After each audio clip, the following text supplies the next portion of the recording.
Hello, welcome to Session 3 on Anxiety. Brought to you by 2. In this session, we'll try and understand the different types of anxiety and how they look across different age groups. We would highly recommend to pause and re-listen at any point to get more clarity, or re-listen to the entire session. From our earlier session, we gathered that anxiety outlines the emotion of fear occurring on a spectrum. It may range from mild nervousness to extreme nervousness or panic. Anxiety can be normal when it's situational, but frequent anxiety that is excessive or unexplainable is too intense to allow you to function normally across various areas of your everyday life. So is it just plain anxiety always? Are there any types or further categories to anxiety disorders? Of course, there are different types. Anxiety disorders describe a category of mental health conditions that share common symptoms but will have different onsets, time spans, and frequency patterns. Many anxiety disorders are differentiated by specific events or situations that trigger false alarms, where the mind cannot distinguish between real and imagined threats. Let's take a look at some of the common types of anxiety disorders. Generalized anxiety disorder, shortened to GAD. This type has the symptoms of anxiety that are triggered by a wide spectrum of circumstances, or sometimes even by unknown reasons. Specific phobias. Intense fear of a specific thing, like fear of spiders, or intense fear of a specific situation, like enclosed spaces or heights. It can even be intense fear of specific activities, like public speaking. These can set off intense symptoms of anxiety. Social anxiety disorder, one of the most commonly diagnosed anxiety disorders. Here, the symptoms of anxiety occur in specific social interactions or events where the individual is afraid of being judged or rejected. Panic disorder, an anxiety disorder characterized by panic attacks and the intense fear about the possibility of future attacks. Separation anxiety. This is more commonly observed in children, but can be observed in adults too. It's marked by the extreme anxiety when separated from loved ones or caregivers in children. Agoraphobia. This is the type of anxiety disorder that causes people to avoid places and situations that might make them feel trapped, helpless, panicked, embarrassed, or scared. For example, fear of public transportation, standing in line or in a crowd, being outside the house alone, and so on. It involves more than one of these fears and can escalate to the point where the person is afraid to leave their house at all. They may also experience these symptoms before they even enter the situation they dread. In some cases, the condition can be so severe that people avoid doing daily activities, such as going to the bank or the grocery store, and stay inside their homes most of the day. Selective mutism. Selective mutism is an anxiety disorder characterized by a person's inability to speak in certain social settings, such as school, work, or in the community. Here, they are typically able to speak comfortably and communicate well in other settings, such as at home or with family and friends. Selective mutism is different than conditions that cause a physical or cognitive inability to speak.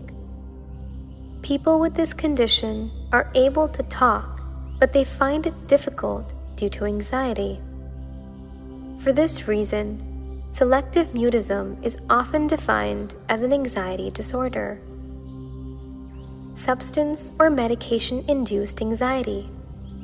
This disorder is diagnosed when panic attacks or other anxiety symptoms are brought on by the use of or withdrawal from alcohol or other drugs. This disorder is diagnosed when panic attacks or other anxiety symptoms are brought on by use of or withdrawal from alcohol or other drugs, taking medications, or exposure to heavy metals or toxic substances. Ironically, many of the substances that people use to relax, boost their social confidence, or reduce inhibitions in social situations may be the very agents that cause this disorder. Instead of providing good feelings or relief, the substance use results in extreme anxiety and panic. Persons with this disorder often don't realize it because they associate their substance use with feeling better, not worse. Anxiety due to another medical condition. Certain medical conditions can also lead to an anxiety disorder. In many cases, the anxiety might be the first indication that a medical illness exists, especially if the anxiety develops suddenly in a person with no prior history of anxiety or family history of anxiety disorders. Symptoms include general anxiety symptoms as well as panic attacks. A number of medical conditions are known to include anxiety as a symptom, which are endocrine diseases, cardiovascular disorders, respiratory illnesses, metabolic disturbances, and neurological illnesses. People of all ages can and do experience anxiety. However, the signs of anxiety can vary depending on their age. Now that we know the different types of anxiety, let's understand how it looks in action across different age groups. What anxiety can look like in children.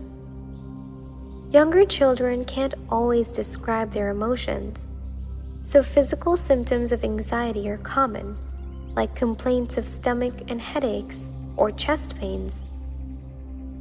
Avoidant behavior is also common in children with anxiety, who may start avoiding certain activities, places, or things that trigger their anxiety. What anxiety can look like in teens. In teens, anxiety can also show up behaviorally. They may seem moody and get into more confrontations with teachers and parents, or may begin socially isolating themselves.